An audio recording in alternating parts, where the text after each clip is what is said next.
Ce livre que j'ai publié il y a un peu plus de 20 ans, maintenant, La langue et le nombril, une histoire sociolinguistique du Québec, c'est une tentative de cerner les rapports que la société québécoise a entretenus avec la langue française depuis le début de son existence, mais plus précisément, plus particulièrement, à partir de la deuxième moitié du 19e siècle jusque vers 1970, à travers ce qu'on en a écrit, ce que les Québécois ont écrit eux-mêmes à propos du français, de leur langue, de leur manière de parler le français, etc.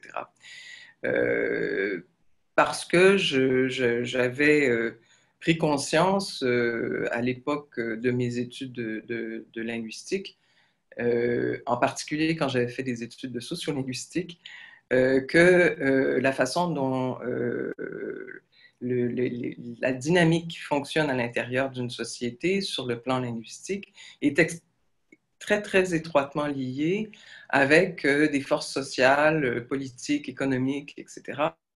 Et que c'est pas du tout, contrairement à ce qu'on pourrait croire, détaché de la vie sociale. Au contraire, c'est totalement attaché à la vie sociale. Et j'avais, au cours de mes études de doctorat, découvert un domaine qui commençait à ce moment-là à se développer, c'est-à-dire la sociolinguistique, qui étudie justement ces mécanismes, ces rapports, qu'est-ce qui fait que certains groupes sociaux vont avoir le sentiment de bien maîtriser la langue et juger les autres qui maîtrisent moins bien la langue selon leur point de vue, etc. Qui définit la norme dans une société? Qu'est-ce qui leur donne ce pouvoir?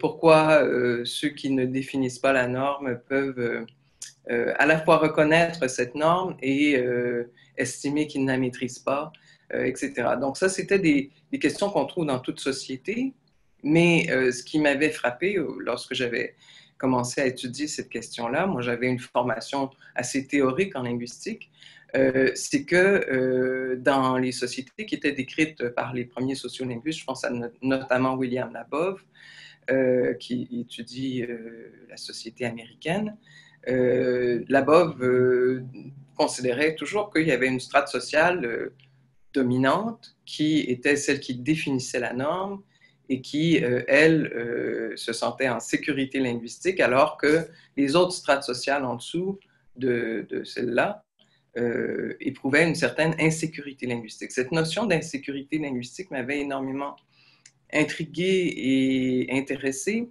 parce que, comme québécoise, j'étais assez intimement persuadée que au Québec, parmi les francophones québécois, il y avait personne qui ne souffrait pas d'insécurité linguistique. Autrement dit, personne n'était totalement assuré de maîtriser la langue. Et je me suis demandé pourquoi. Qu'est-ce qui pouvait expliquer que dans une société, là je vous parle des années 1970, 1980, l'époque de mes études, qu'est-ce qui pouvait expliquer que dans notre société, contrairement à beaucoup d'autres, on n'avait pas de groupe social qui se sentent totalement en pleine maîtrise de la norme.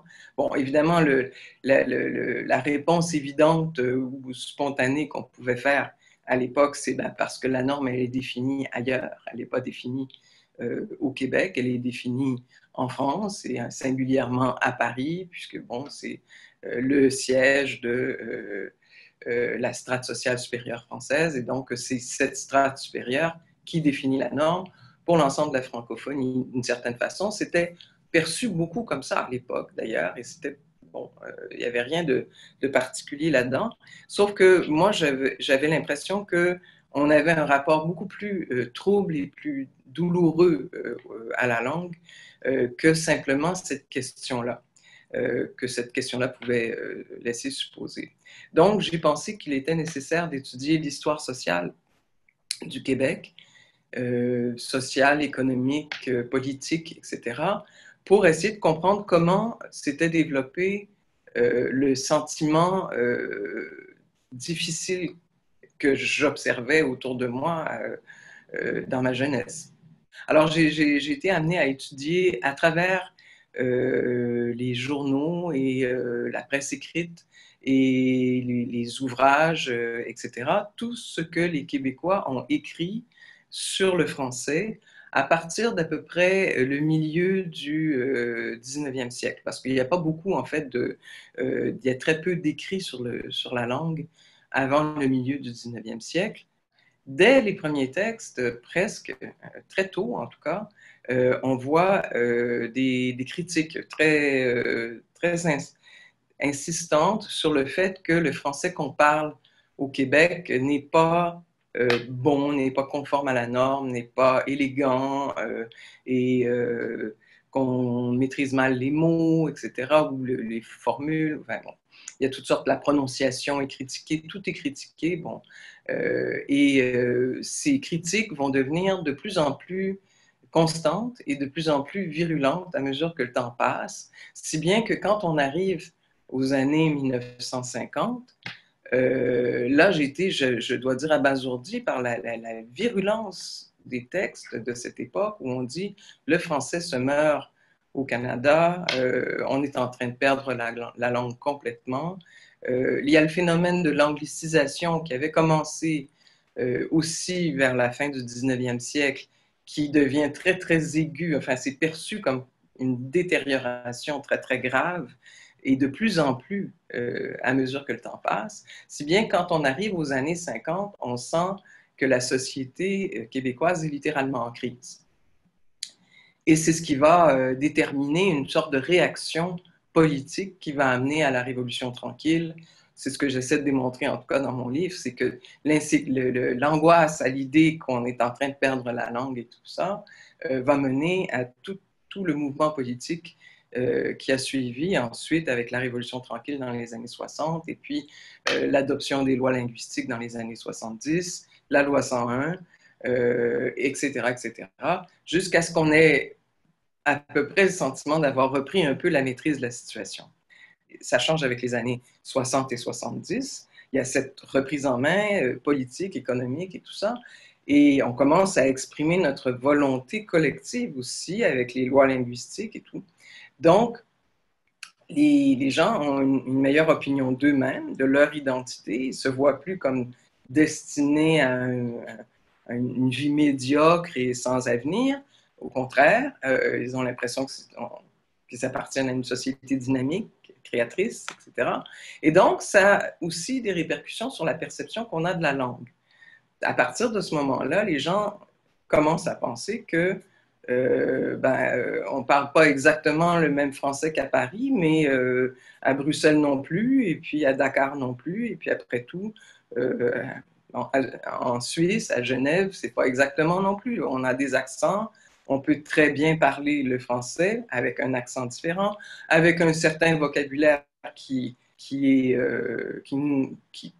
nous est propre parce que c'est notre environnement, c'est notre environnement politique, notre environnement géographique, climatique, etc., qui explique un certain nombre de nos originalités linguistiques, mais qu'il n'y a pas à en avoir honte, qu'on peut très bien parler le français, et parler un excellent français, tout en étant tout à fait identifiable comme québécois et ne pas avoir honte de soi-même, quoi.